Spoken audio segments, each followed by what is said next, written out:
Bom dia, boa tarde, boa noite, tudo bem? Chegamos para mais uma leitura com Carol. Hoje estou trazendo um livrinho bem especial chamado O Poder do Agora, do Eckhart Tolle. É um guia para a iluminação espiritual. Este livrinho aqui, eu tô com ele já faz uns 10 anos, eu comprei num sebo e já o li 2 vezes. É uma versão de 2010, tá bem acabadinho. Mas ele já tava assim. Talvez um pouco menos acabado, mas tá. Enfim, gente, é um livrinho muito especial. Como eu disse, já o li 2 vezes e dessa vez eu quis trazer para cá, para vocês, porque eu acho que tá vindo um público que gosta muito dessas coisas de olhar para dentro, né? De conhecer a sua própria subjetividade, de questionar as coisas do mundo, nossas relações com o mundo e com nós mesmos, né? E é isso, eu acho que esse livro é muito marcante, assim, foi marcante para mim. A primeira vez que eu li, eu levei quase um ano, assim, para conseguir concluir. Porque apesar dele ser pequeno, ele é um livro muito profundo. Nossa, extremamente profundo. Então vamos nessa jornada? Vamos para esta jornada interior? Simbora, então. Introdução. Você está aqui para possibilitar que o propósito divino do universo se revele. Veja como você é importante. Essa foi uma mensagenzinha de Eckhart Tolle. A origem deste livro. Não vejo muita utilidade no passado e raramente penso a respeito dele. Mas para que você compreenda a transformação que pode ocorrer na sua vida ao acessar o poder do agora, vou contar como me tornei um mestre espiritual. Até os meus 30 anos, eu era extremamente ansioso, sofria de depressão e tinha fortes tendências suicidas. Hoje, parece que estou falando da vida de outra pessoa. Tudo começou a mudar pouco depois do meu aniversário de 29 anos, quando acordei certa madrugada com uma sensação de pavor absoluto. Não era a primeira vez que eu tinha uma crise de pânico, mas aquela, com certeza, foi a mais forte de todas.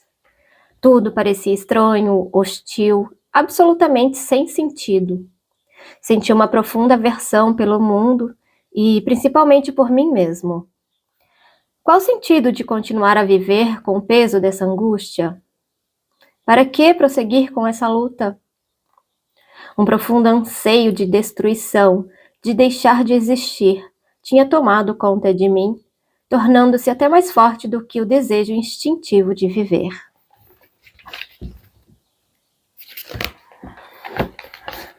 Abre aspas. Não posso mais viver comigo. Fecha aspas. Pensei. Então, de repente, tomei consciência de como aquele pensamento era peculiar. Abre aspas. Eu sou um ou sou dois? Se eu não consigo mais viver comigo, deve haver dois de mim. O eu e o eu interior. Com quem o eu não consegue mais conviver? Talvez, pensei, só um dos dois seja real. Fiquei tão atordoado com essa estranha dedução que a minha mente parou. Eu estava plenamente consciente, mas não tinha mais pensamentos. Fui arrastado para dentro do que parecia um vórtice de energia. No início, o movimento foi lento, mas depois acelerou. Fui tomado de um pavor intenso e meu corpo começou a tremer.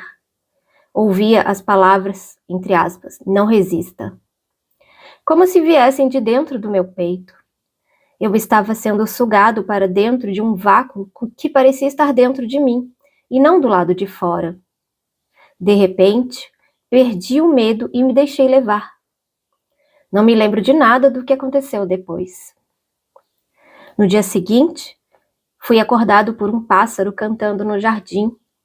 Nunca tinha ouvido um som tão maravilhoso antes. Meu quarto estava iluminado pelos primeiros raios de sol da manhã.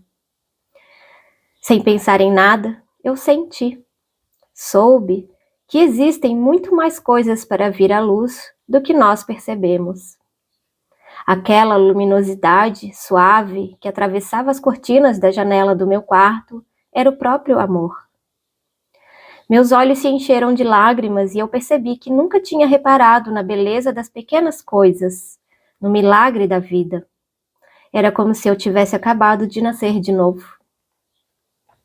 Durante os 5 meses seguintes, vivi em um estado permanente de paz e alegria. Depois, essa sensação diminuiu de intensidade, ou talvez eu tenha simplesmente me acostumado com ela, pois se tornou o meu estado natural. Embora eu continuasse vivendo normalmente, tinha percebido que nada que eu viesse a fazer poderia mudar realmente a minha vida. Eu já tinha tudo o que necessitava.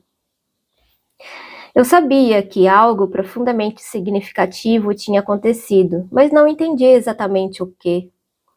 Só compreendi mais tarde, depois de ler muito sobre espiritualidade e de conviver com mestres iluminados. Percebi que eu já tinha vivenciado a transformação que as pessoas tanto desejavam. A pressão intensa do sofrimento daquela noite forçou minha consciência a pôr um fim à sua identificação com a infelicidade e com o falso eu interior, amedrontado que minha mente havia criado para me controlar. Foi uma transformação tão completa que esse eu interior, sofredor, murchou imediatamente, como quando se tira o pino de um brinquedo inflável. O que restou foi a minha verdadeira natureza, a minha presença, a consciência em seu estado puro, anterior à sua identificação com a forma. Foda, né? Mais tarde aprendi a entrar numa dimensão interior, eterna e imortal, que havia percebido inicialmente como um vazio, e a permanecer plenamente consciente assim, alcançando um estado de profunda paz e bem-aventurança. Eu me entreguei completamente a essa experiência e, durante um bom tempo, abri mão de tudo no plano físico. Não tinha mais emprego, casa, relacionamentos, nem uma identidade social definida. Passei quase 2 anos sentado em bancos de parque num estado de profunda alegria. Mas até mesmo as experiências mais bonitas vêm e vão. Retomei minha vida no plano físico, mas o sentimento de paz nunca mais me abandonou. Às vezes, ele é muito intenso, quase palpável, e outras pessoas também podem senti-lo. Outras vezes, ele fica na retaguarda como uma melodia distante. Tempos depois, as pessoas iriam se aproximar de mim e dizer: "Quero o que você tem. Você pode me dar ou me mostrar como conseguir?" Eu respondia: "Você já tem. Mas não consegue sentir porque a sua mente está fazendo muito barulho." Foi essa resposta que acabou originando o livro que você tem nas mãos. Quando eu vi, já possuía de novo uma identidade externa. Tinha me tornado um mestre espiritual. A verdade está dentro de você. Este livro representa a essência do meu trabalho com pequenos grupos na Europa e nos Estados Unidos durante os últimos 10 anos. Com profundo amor e admiração, gostaria de agradecer a essas pessoas excepcionais pela coragem e força de vontade que tiveram para abraçar uma mudança interior. Este livro não existiria sem elas. Embora ainda sejam minoria, esses pioneiros espirituais estão chegando a um ponto onde serão capazes de romper os padrões de consciência coletiva herdados dos nossos antepassados, responsáveis pela escravidão da humanidade por séculos. Acredito que este livro chegará às mãos das pessoas que estão prontas para uma transformação interior radical e que atuará como um catalisador dessa mudança. Espero também que ele alcance muitas outras pessoas que achem que o conteúdo digno de atenção, embora ainda não estejam preparadas para viver plenamente essa transformação. Talvez, mais tarde, a semente plantada com esta leitura se junte à semente da iluminação que cada ser humano traz dentro de si e acabe germinando e florescendo dentro delas. Este livro tem o formato de perguntas e respostas, porque se originou de questões formuladas pelas pessoas que participaram de meus seminários, grupos de meditação e de sessões particulares de aconselhamento. Como aprendi muito nos encontros, achei que outras pessoas poderiam se beneficiar dessa troca de ideias. Por isso, resolvi transcrever algumas perguntas e respostas quase que textualmente. Também combinei certas questões mais frequentes em uma só e extraí a essência de respostas diferentes para formar uma resposta genérica. Algumas vezes, enquanto escrevia, eu me deparei com uma ou outra questão inteiramente nova, muito mais profunda ou esclarecedora do que as discutidas anteriormente. Outras questões foram formuladas para esclarecer determinados conceitos. Primeiro, vamos tratar da natureza da inconsciência humana, do sofrimento e da ilusão criada pela nossa mente. Vou lhe ensinar a reconhecer o que é falso em você e mostrar como a identificação com esse falso eu interior só pode trazer medo e infelicidade.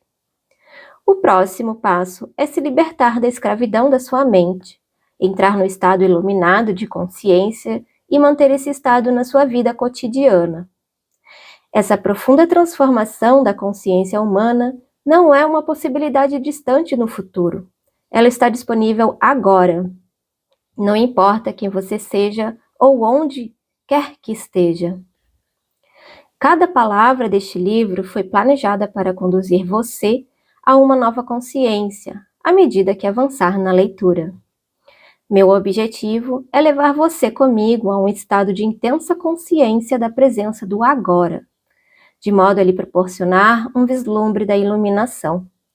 Talvez, até que você seja capaz de vivenciar o que estou falando, algumas passagens pareçam repetitivas, mas, assim que conseguir, perceberá a grande carga de poder espiritual contida nesse livro.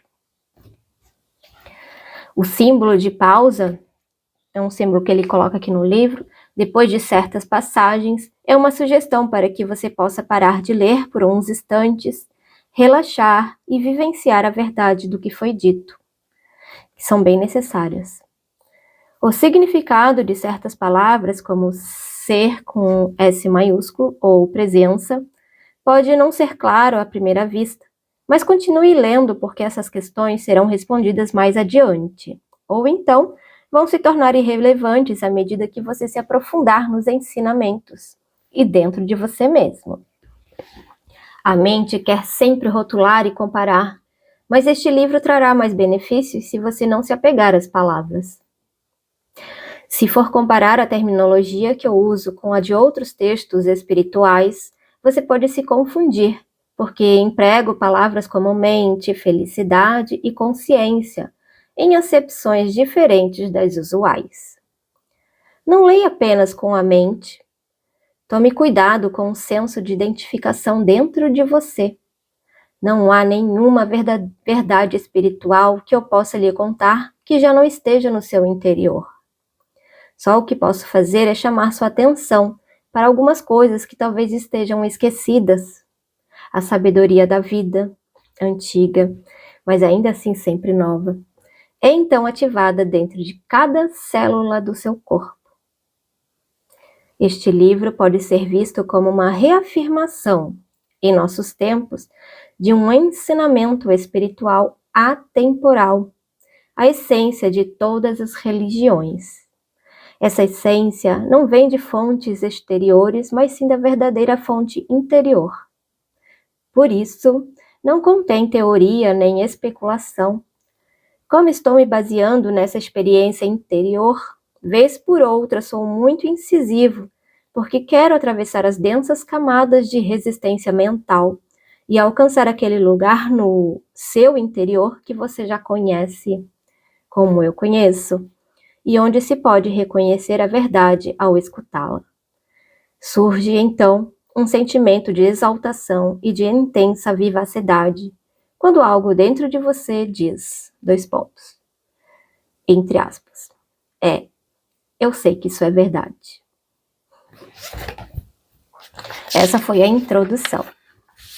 Agora a gente vai começar no capítulo 1. Vai um cafezinho aí? Consegue ver a fumacinha? Não?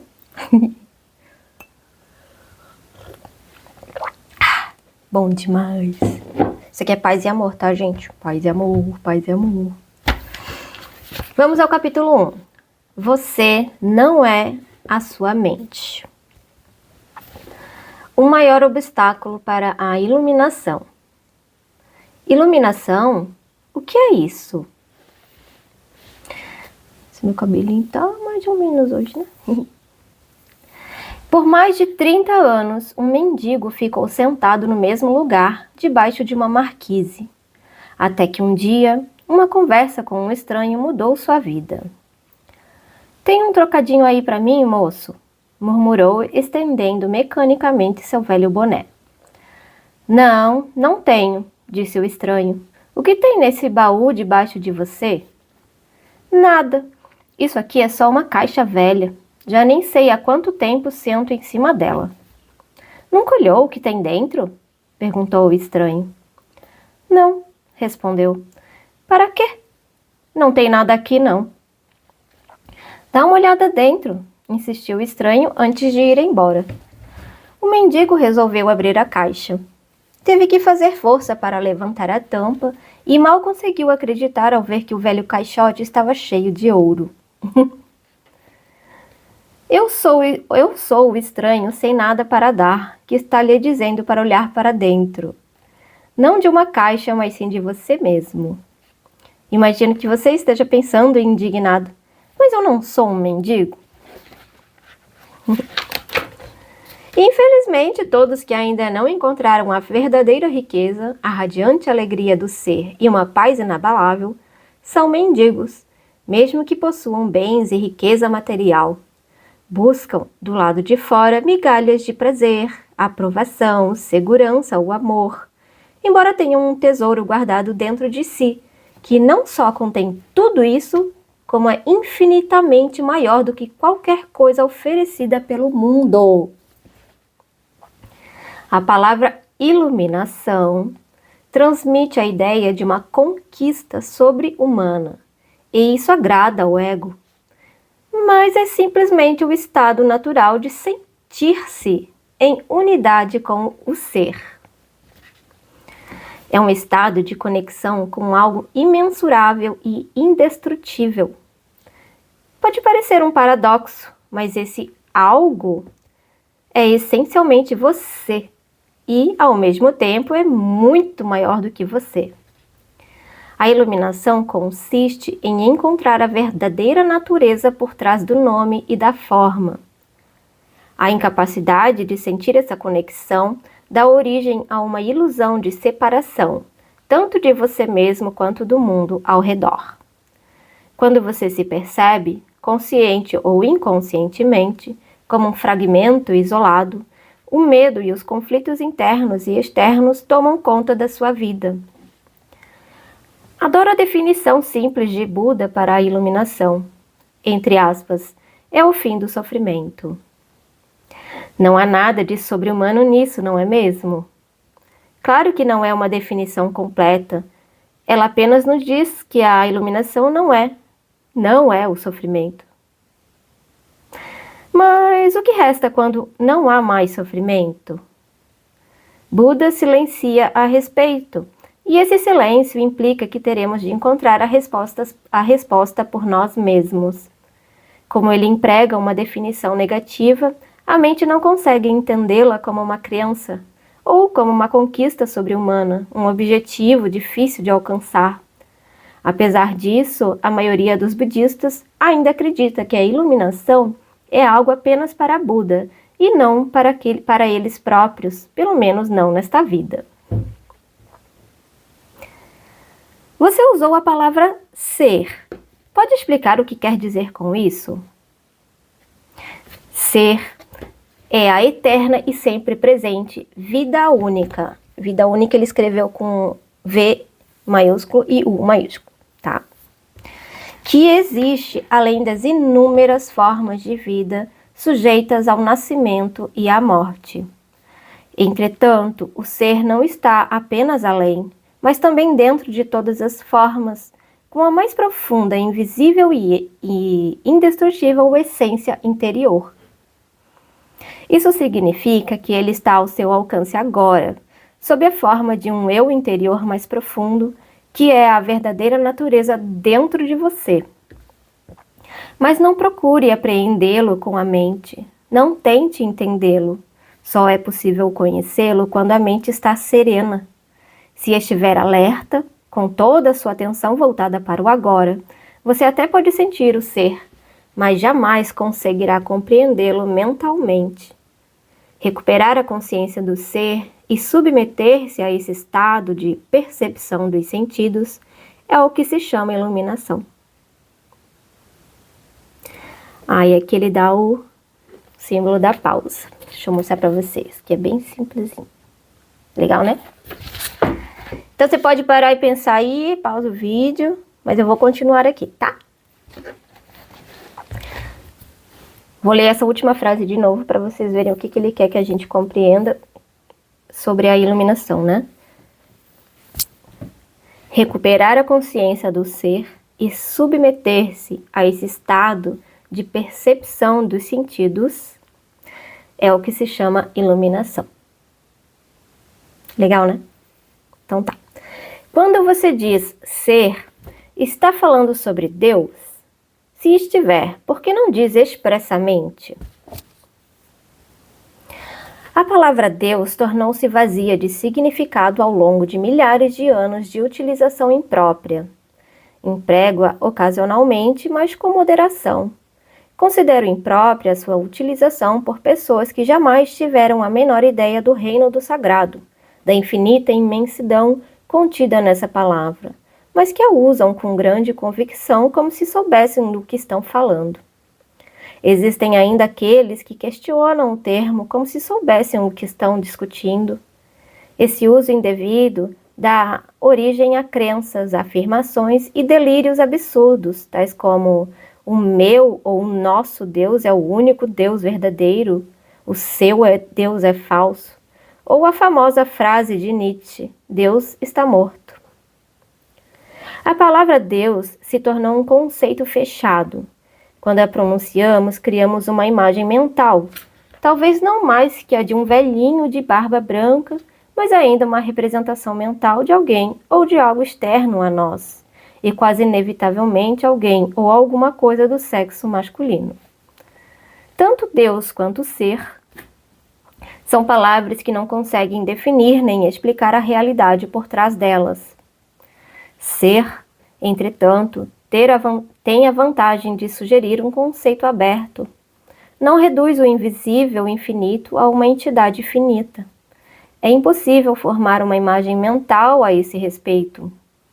Ninguém pode reivindicar a posse exclusiva do ser. É a sua essência, tão acessível como sentir a sua própria presença, a realização do eu sou, que antecede o eu sou isso, ou eu sou aquilo. Portanto, a distância é muito curta entre a palavra ser e a vivência do ser. Uau! Qual o maior obstáculo para vivenciar essa realidade? Identificar-se com a mente, o que faz com que estejamos sempre pensando em alguma coisa. Ser incapaz de parar de pensar é uma aflição terrível.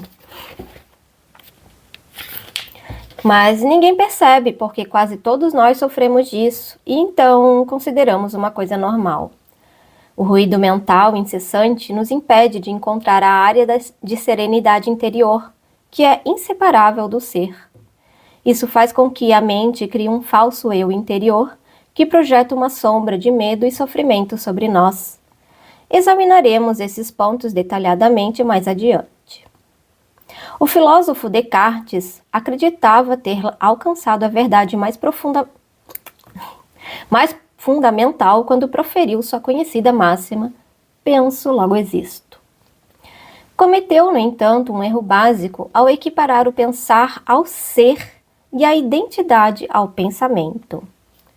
O pensador compulsivo, ou seja, quase todas as pessoas, vivem em um estado de aparente isolamento, em um mundo povoado de conflitos e problemas. Um mundo que reflete a fragmentação da mente em uma escala cada vez maior. A iluminação é um estado de plenitude, de estar em unidade entre aspas, e, portanto, em paz. Em unidade, tanto com o universo quanto com o eu interior mais profundo, ou seja, o ser. A iluminação é o fim, não só do sofrimento e dos conflitos internos e externos permanentes, mas também da aterrorizante escravidão do pensamento. Que maravilhosa libertação! Se nos identificarmos com a mente, criamos uma tela opaca de conceitos, rótulos, imagens, palavras, julgamentos e definições que bloqueia todas as relações verdadeiras. Essa tela se situa entre você e o seu eu interior, entre você e o próximo, entre você e a natureza, entre você e Deus. É essa tela de pensamentos que cria uma ilusão de separação, uma ilusão de que existe você e um outro, totalmente à parte. Esquecemos o fato essencial de que, debaixo do nível das aparências físicas, formamos uma unidade com tudo aquilo que é. Só é. Por esquecermos, entre aspas, quero dizer que não sentimos mais essa unidade como uma realidade evidente por si só. Podemos até acreditar que isso seja uma verdade, mas não mais a reconhecemos como verdade. Acreditar pode até trazer conforto. No entanto, a libertação só pode vir através da vivência pessoal. Pensar se tornou uma doença. A doença acontece quando as coisas se desequilibram. Por exemplo, não há nada de errado com a divisão e a multiplicação das células no corpo humano. Mas quando esse processo acontece sem levar em conta o organismo como um todo, as células se proliferam e temos a doença. Se for usada corretamente, a mente é um instrumento magnífico. Entretanto, quando a usamos de forma errada, ela se torna destrutiva. Para ser ainda mais preciso, não é você que usa sua mente de forma errada. Em geral, você simplesmente não usa a mente. É ela que usa você. Essa é a doença. Você acredita que é a sua mente. Eis aí o delírio. O instrumento se apossou de você. Não concordo muito com isso. É verdade que penso muito sem um objetivo definido? Isso aqui é a outra pessoa, sabe? Ele falou aqui no livro que vai ter perguntas e respostas. Então, ele tá fazendo como se fosse um diálogo, tá? Aí, agora é a parte da leitura da pessoa falando, né? Respondendo. Não concordo muito com isso. É verdade que penso muito sem um objetivo definido, como a maioria das pessoas, mas ainda posso escolher como usar a minha mente para ter e conseguir coisas. E faço isso o tempo todo. Aí o Eckhart Tolle fala: só porque podemos resolver palavras cruzadas ou construir uma bomba atômica, não significa que estejamos usando a mente. Assim como os cães adoram mastigar ossos e a mente adora transformar dificuldades em problemas, é por isso que ela resolve palavras cruzadas e constrói bombas atômicas. Mas essas coisas não interessam a você. Pergunto então, você consegue se livrar da sua mente quando quer? Já encontrou o botão de desligar?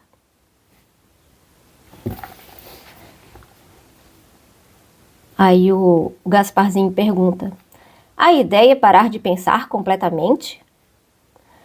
Não consigo, a não ser por 1 ou 2 segundos. Eckhart Tolle: então, é porque a mente está usando você. Estamos tão identificados com ela que nem percebemos que somos seus escravos. É quase como se algo nos dominasse sem termos consciência disso. e passássemos a viver como se fôssemos a entidade dominadora. A liberdade começa quando percebemos que não somos a entidade dominadora, o pensador. Saber disso nos permite observar a entidade. No momento em que começamos a observar o pensador, ativamos um nível mais alto de consciência. Começamos a perceber, então, que existe uma vasta área de inteligência além do pensamento, e que este é apenas um aspecto diminuto da inteligência. Percebemos também que todas as coisas realmente importantes, como a beleza, o amor, a criatividade, a alegria e a paz interior, surgem de um ponto além da mente. É quando começamos a acordar. Pausa para reflexão. Libertando-se da sua mente. O que você... Gasparzinho pergunta. Eu tô chamando de Gasparzinho porque eu gosto desse nomezinho, tá? Pode ser qualquer um. O que você quer dizer exatamente por observar o pensador? Entre aspas, né? Observar o pensador. Eckhart Tolle. Quando alguém vai ao médico e diz, entre aspas, ouço uma voz dentro da minha cabeça, provavelmente será encaminhado a um psiquiatra. De uma forma ou de outra, praticamente todas as pessoas ouvem uma voz ou algumas vozes o tempo todo dentro da cabeça. São os processos involuntários do pensar que acreditamos que não podemos interromper, manifestando-se como monólogos ou diálogos contínuos. Você já deve ter cruzado na rua com pessoas doidas, falando sem parar ou resmungando consigo mesmas. Isso não tem nada de diferente do que acontece com você e com outras pessoas normais, exceto que vocês não falam alto. A voz comenta, especula, julga, compara, desculpa, gosta, desgosta e etc. A voz não precisa ser relevante para a situação do momento, pois ela pode estar revivendo o passado recente ou remoto, ou ensaiando ou imaginando possíveis situações futuras. Neste último caso, ela imagina sempre as coisas indo mal ou com resultados desfavoráveis. É o que se chama de preocupação. Às vezes, essa trilha sonora é acompanhada de imagens ou filmes mentais. Mesmo que tenha alguma relação com o momento, a voz será interpretada em termos do passado. Isso acontece porque a voz pertence à mente condicionada, que é o resultado de toda a nossa história passada, bem como dos valores culturais coletivos que herdamos. Assim, vemos e julgamos o presente com os olhos do passado e construímos uma imagem totalmente distorcida. Não é raro que a voz se torne o pior inimigo de nós mesmos. Muitas pessoas vivem com um torturador em suas cabeças, que as ataca e pune sem parar, drenando a sua energia vital. Essa é a causa de muita angústia e infelicidade, assim como de doenças. Meu Deus, né? A boa notícia é que podemos nos libertar de nossas mentes. Essa é a única libertação verdadeira. Dê o primeiro passo nesse exato momento. Comece a prestar atenção ao que a voz diz, principalmente a padrões repetitivos de pensamento, aquelas velhas trilhas sonoras que você escuta dentro da sua cabeça há anos. É isso que quero dizer com observar o pensador. É um outro modo de dizer o seguinte: ouça a voz dentro da sua cabeça. Esteja lá presente como uma testemunha. Seja imparcial ao ouvir a voz, não julgue nada. Não julgue ou condene o que você ouve, porque fazer isso significaria que a mesma voz acabou de voltar pela porta dos fundos. Você logo perceberá, lá está a voz e aqui estou eu, ouvindo-a e observando-a. Sentir a própria presença não é um pensamento, é algo que surge de um ponto além da mente. Pausa para reflexão. Assim, ouvir um pensamento significa que você está consciente não só do pensamento, mas também de você mesmo, como uma testemunha daquele pensamento.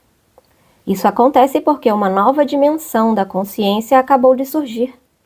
Quando você ouve o pensamento, sente uma presença consciente, que é o seu eu interior mais profundo, por trás ou por baixo do pensamento.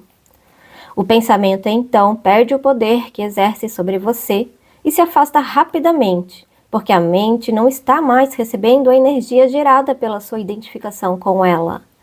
Esse é o começo do fim do pensamento involuntário e compulsivo.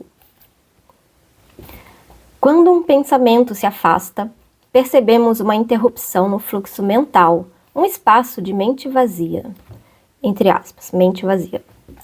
No início, esses espaços são curtos, talvez apenas alguns segundos, mas, aos poucos, se tornam mais longos. Quando esses espaços acontecem, sentimos uma certa serenidade e paz interior. Esse e o começo do estado natural de nos sentirmos em unidade com o ser, que normalmente é encoberto pela mente. Com a prática, a sensação de paz e serenidade vai se intensificar. Na verdade, essa intensidade não tem fim.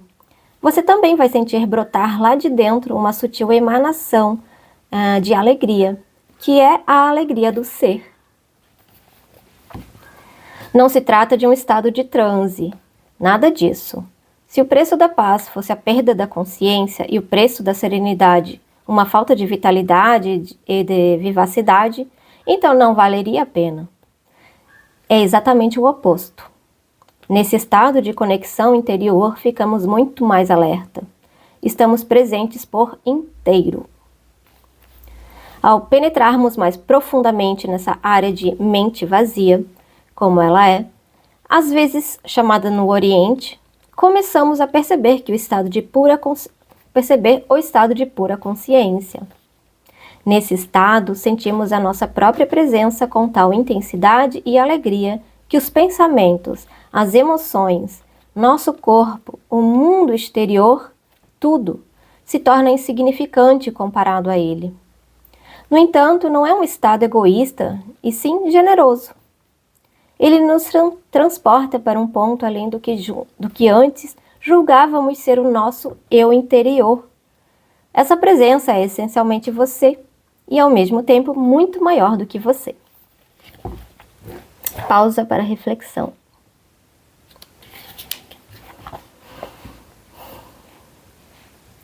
Em vez de observar o pensador, podemos também criar um espaço no fluxo da mente, direcionando o foco da nossa atenção para o agora. Torne-se consciente do momento. Isso é profundamente gratificante de se fazer. Agindo assim, desviamos a consciência para longe da atividade da mente e criamos um espaço de mente vazia em que ficamos extremamente alertas e conscientes, mas sem pensar. Essa é a essência da meditação. Na vida diária, é possível pôr isso em prática dando total atenção a qualquer atividade rotineira, normalmente considerada como apenas um meio para atingir um objetivo, de modo a transformá-la em um fim em si mesma. Por exemplo, todas as vezes que você subir ou descer as escadas em casa ou no trabalho, preste atenção, muita atenção a cada passo, a cada movimento, até mesmo a sua respiração. Esteja totalmente presente. Ou, quando lavar as mãos, preste atenção a todas as sensações provocadas por essa atividade, como o som e o contato da água, o movimento das suas mãos, o cheiro do sabonete e assim por diante. Ou então, quando entrar em seu carro, pare por alguns segundos depois que fechar a porta e observe o fluxo da sua respiração. Tome consciência de um silencioso, mas poderoso sentido de presença. Para medir sem errar o seu sucesso nessa prática, verifique o grau de paz dentro de você. Pausa para reflexão. Portanto, o passo mais importante na caminhada em direção à iluminação é aprendermos a nos dissociar de nossas mentes. Todas as vezes que criamos um espaço no fluxo do pensamento, a luz da nossa consciência fica mais forte. Um dia você pode se surpreender sorrindo para a voz dentro da cabeça. Como sorriria para as travessuras de uma criança? Isso significa que você não está mais levando tão a sério o que vai pela mente, pois o seu eu interior não depende dela. Iluminação, elevando-se acima do pensamento. Gasparzinho pergunta: o pensamento não é indispensável para sobrevivermos neste mundo? Eckhart Tolle: nossa mente é um instrumento, uma ferramenta. Está ali para ser usada em uma tarefa específica e depois ser deixada de lado. Voltando. Iluminação, elevando-se acima do pensamento. Gasparzinho pergunta: o pensamento não é indispensável para sobrevivermos neste mundo? Eckhart Tolle responde: nossa mente é um instrumento, uma ferramenta. Está ali para ser usada em uma tarefa específica e depois ser deixada de lado. Sendo assim, eu poderia afirmar que 80% a 90% dos pensamentos não só são repetitivos e inúteis, mas, por conta de uma natureza frequentemente negativa, são também nocivos. Observe sua mente e verificará como isso é verdade. Essa atitude causa uma perda significativa de energia vital. Esse tipo de pensamento compulsivo é, na verdade, um vício. O que caracteriza um vício? Simplesmente não termos mais a opção de parar. O vício parece mais forte do que nós. Proporciona ainda uma falsa sensação de prazer. Um prazer que, quase sempre, se transforma em sofrimento. Gasparzinho pergunta: por que temos de ser viciados em pensar?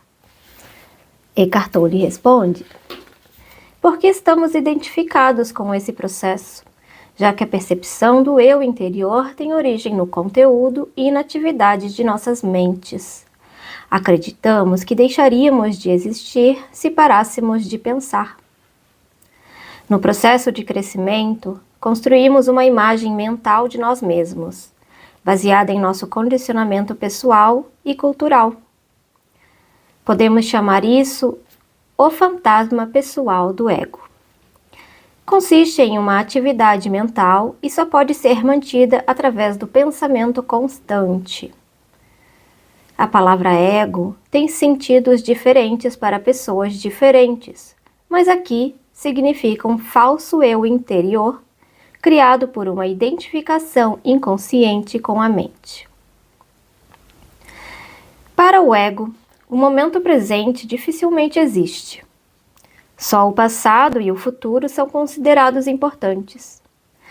Essa total inversão da verdade explica por que, para o ego, a mente não tem função.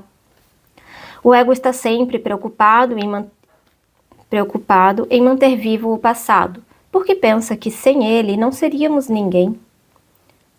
E se projeta no futuro para assegurar a continuação de sua sobrevivência e buscar algum tipo de escape ou satisfação lá adiante. Ele diz assim, abre aspas, um dia, quando isso ou aquilo acontecer, vou ficar bem, feliz, em paz. Fecha aspas. Mesmo quando o ego parece estar preocupado com o presente, não é o presente que ele vê, porque constrói uma imagem completamente distorcida a partir do passado. Ou então reduz o presente a um meio para obter o fim desejado, um fim que sempre consiste em um futuro projetado pela mente. Observe sua mente e verá que é assim que ela funciona.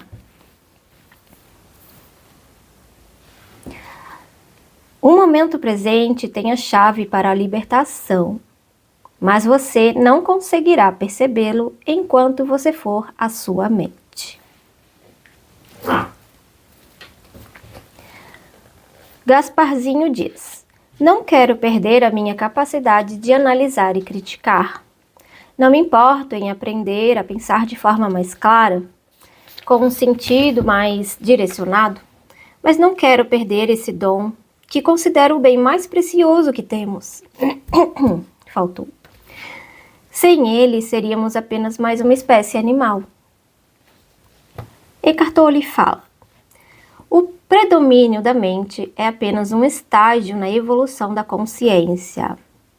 Precisamos urgentemente passar ao próximo estágio, senão seremos destruídos pela mente, que se transformou em um monstro. Falarei sobre isso em detalhes mais adiante. Pensamento e consciência não são sinônimos. O pensamento é um pequeno aspecto da consciência. O pensamento não consegue existir sem a consciência, mas a consciência não necessita do pensamento.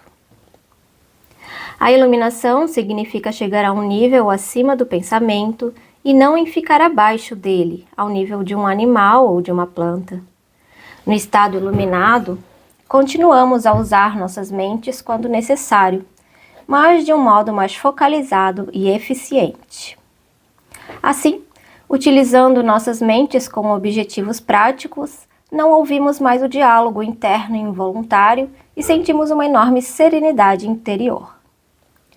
Quando usamos de fato nossas mentes e, em especial, quando necessitamos de uma solução criativa, há uma oscilação de segundos entre o pensamento e a serenidade, entre a mente e a mente vazia. O estado de mente vazia é a consciência sem pensamento. Só assim é possível pensar criativamente, porque somente desse modo o pensamento tem alguma força real. O pensamento sozinho, quando não mais conectado com a área da consciência, que é muito mais ampla, rapidamente se torna árido, doentio e destrutivo. A mente é, em essência, uma máquina de sobrevivência. Ela executa muitas coisas boas quando, por exemplo, ataca e se defende de outras mentes, coleta, armazena e analisa uma informação, mas não é nada criativa. Todo artista verdadeiro, quer tenha ou não consciência disso, cria a partir de um lugar de mente vazia, que se origina de uma serenidade interior. A mente, então, dá forma ao impulso criativo, ou insight. Até mesmo os grandes cientistas têm relatado que as suas descobertas mais originais aconteceram em um momento de serenidade mental. Uma pesquisa nacional realizada com alguns dos matemáticos mais preeminentes que já atuaram nos Estados Unidos, incluindo Einstein, para estudar seus métodos de trabalho, mostrou que o pensamento, entre aspas, é apenas uma parte secundária da fase breve e decisiva do ato criativo em si. Logo, eu poderia dizer que a maioria dos cientistas não são criativos, mas não porque não sabem pensar, sim porque não sabem como parar de pensar. Não foi a mente nem o pensamento que criou o milagre da vida ou nossos corpos. É claro que existe uma inteligência de uma dimensão muito maior do que a da mente. Trabalhando para manter tudo isso funcionando. Como uma simples célula humana, que mede 1 de 1000, de 25,4 mm, pode conter instruções dentro do DNA que encheriam 1000 livros de 600 páginas cada um. Quanto mais aprendemos sobre o funcionamento do corpo, mais percebemos como é vasta a inteligência que age dentro dele e como sabemos pouco a esse respeito. Quando a mente se relaciona com o corpo, transforma-se na mais maravilhosa das ferramentas. Serve, então, a alguma coisa maior do que ela mesma. Né? Emoção. A reação do corpo à mente. Gasparzinho pergunta: e quanto às emoções? Elas me dominam muito mais do que a minha mente? E Eckhart Tolle conta: a mente, no sentido em que emprego o termo, não é apenas pensamento. Ela inclui nossas emoções, assim como todos os padrões de reações mentais e emocionais inconscientes. A emoção nasce no lugar onde a mente e o corpo se encontram. é a reação do corpo à nossa mente, ou podemos dizer, um reflexo da mente no corpo. Por exemplo, um pensamento agressivo ou hostil vai acumulando aos poucos uma energia no corpo, a raiva. O corpo está se preparando para lutar.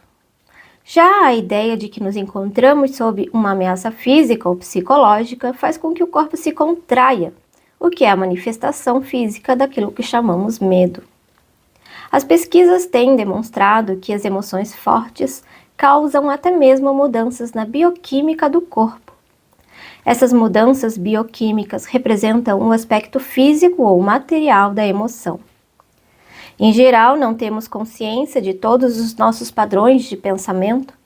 Só é possível trazê-los à consciência quando observamos nossas emoções. Quanto mais identificados estivermos com nosso pensamento, com as coisas que nos agradam ou não, com nossos julgamentos e interpretações, ou seja, quanto menos presentes estivermos como consciência observadora, mais forte será a carga de energia emocional. Tenhamos ou não consciência disso. Se você não consegue sentir as suas emoções, se as mantém à distância, terminará por senti-las em um nível puramente físico, como um sistema ou um problema físico. Como um sintoma ou um problema físico. Muito se tem escrito a respeito disso nos últimos anos, portanto, não precisamos nos aprofundar no assunto. É possível que um forte padrão emocional consciente venha a se manifestar como um acontecimento externo, algo que parece acontecer só com você. Por exemplo, tenho observado que as pessoas que guardam muita raiva dentro de si, mesmo sem ter consciência e sem falar sobre o assunto, são mais propensas a ser atacadas verbalmente ou até mesmo fisicamente por outras pessoas cheias de raiva. Com frequência, sem qualquer motivo aparente. A razão é que elas desprendem uma raiva tão forte que acaba sendo captada de forma subconsciente por outras pessoas. E isso aciona a raiva latente que essas trazem dentro de si. Se você tem dificuldade de sentir suas emoções, comece concentrando a atenção na área de energia interior do seu corpo. Sinta o seu corpo lá no fundo. Essa prática colocará você em contato com as suas emoções. Aprofundarei isso mais adiante. Pausa para reflexão.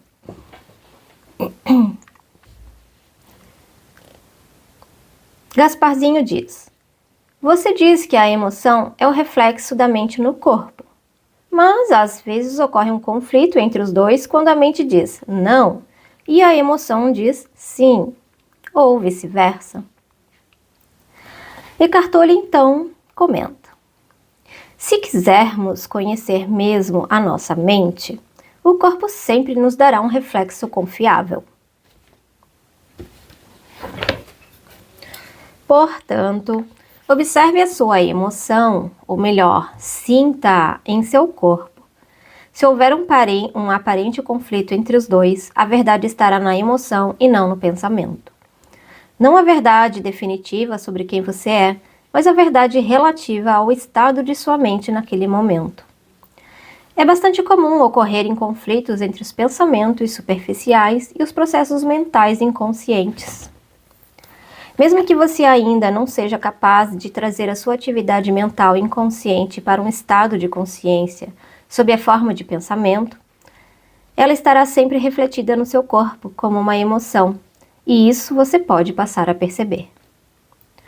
Observar uma emoção por esse ângulo é basicamente o mesmo que ouvir ou observar um pensamento, como descrevi anteriormente.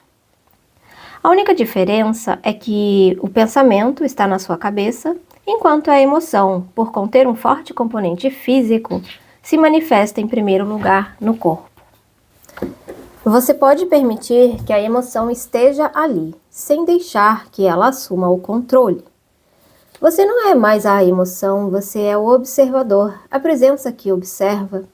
Ao praticar isso, tudo que está inconsciente será trazido à luz da sua consciência.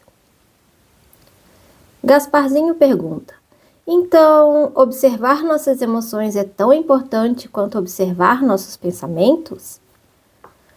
Eckhart Tolle conta: sim, habitue-se a perguntar o que está acontecendo com você nesse exato momento. Essa questão lhe indicará a direção certa, mas não analise, apenas observe. Concentre sua atenção dentro de você. Sinta a energia da emoção. Se não há emoção presente, concentre sua atenção mais fundo no campo da energia interna do seu corpo. Essa é a porta de entrada para o ser. Ponto para reflexão, ou pausa para reflexão. Uma emoção, em geral, representa um padrão de pensamento amplificado e energizado, por conta da carga energética quase sempre excessiva que ela contém. Não é fácil, a princípio, termos condições para observá-la. A emoção quer assumir o controle e quase sempre consegue, a menos que você esteja presente e alerta. Se você for empurrado para uma identificação inconsciente com a emoção, ela se tornará temporariamente você. É comum se estabelecer um círculo vicioso entre o pensamento e a emoção, porque um alimenta o outro. O padrão do pensamento cria um reflexo amplificado de si mesmo na forma de uma emoção, fazendo com que a frequência vibratória desta permaneça alimentando o padrão de pensamento original. Ao lidar mentalmente com a situação, acontecimento ou pessoa que é identificada como causadora da emoção, o pensamento fornece energia para a emoção, a qual, por sua vez, energiza o padrão de pensamento e assim por diante.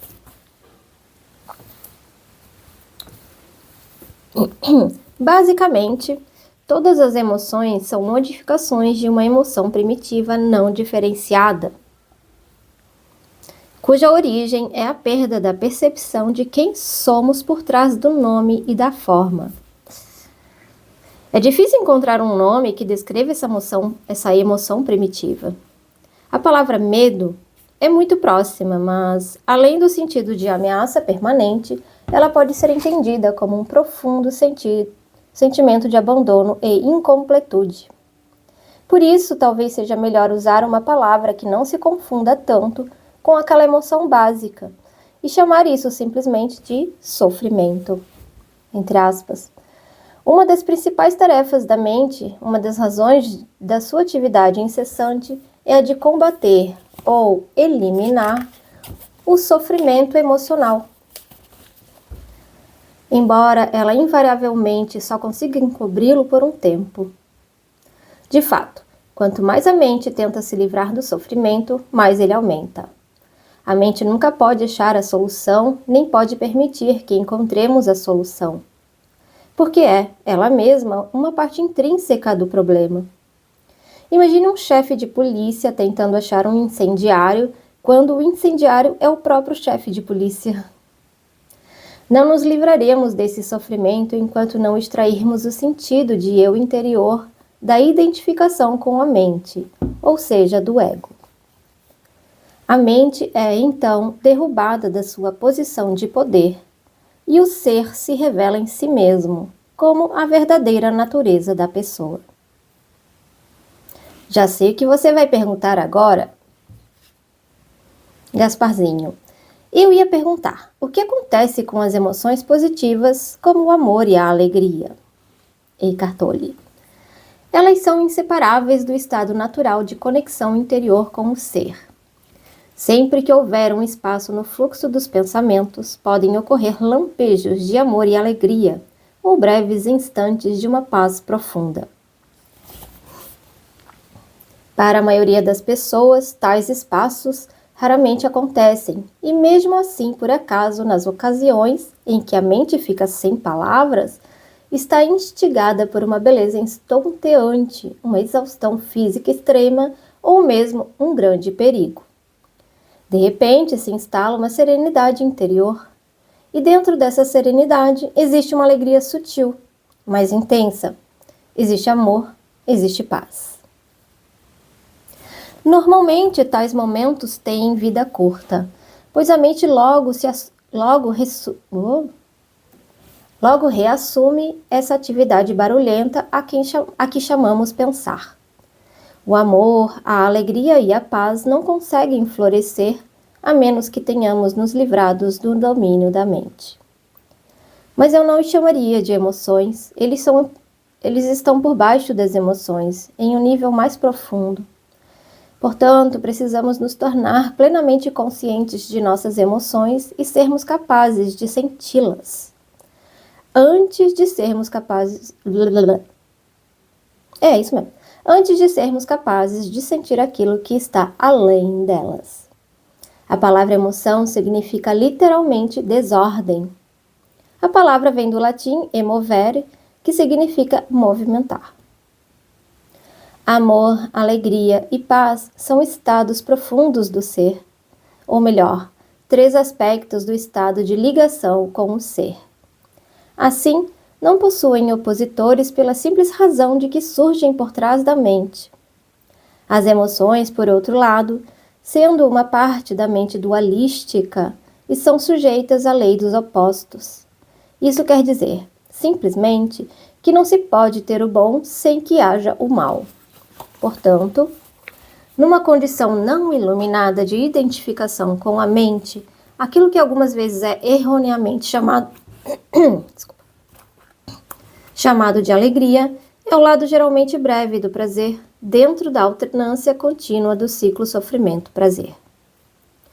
O prazer sempre se origina de alguma coisa externa a nós, ao passo que a alegria nasce do nosso interior. A mesma coisa que proporciona prazer hoje provocará sofrimento amanhã, ou nos abandonará, e essa ausência causará sofrimento. Do mesmo modo, o que se costuma chamar de amor pode ser prazeroso e excitante por um tempo, mas é um apego adicional, uma condição de necessidade extrema, que pode vir a se transformar no oposto em um piscar de olhos. Muitas relações amorosas, entre aspas, passada a euforia inicial, oscilam entre o amor e o ódio, a atração e a agressão. O amor verdadeiro não permite que você sofra. Como poderia? Não se transforma em ódio de repente, assim como a verdadeira alegria não se transforma em sofrimento. Antes de atingirmos a iluminação, antes mesmo de nos libertarmos de nossas mentes, podemos ter lampejos de alegria autêntica, de um amor verdadeiro ou de uma profunda paz interior, tranquila, mas intensamente viva.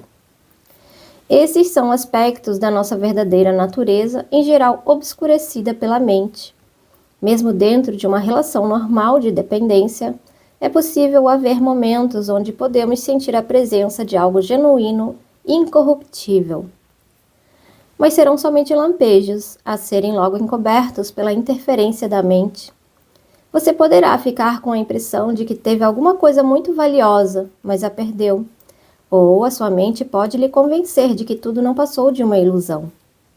A verdade é que não foi uma ilusão e você também não perdeu nada.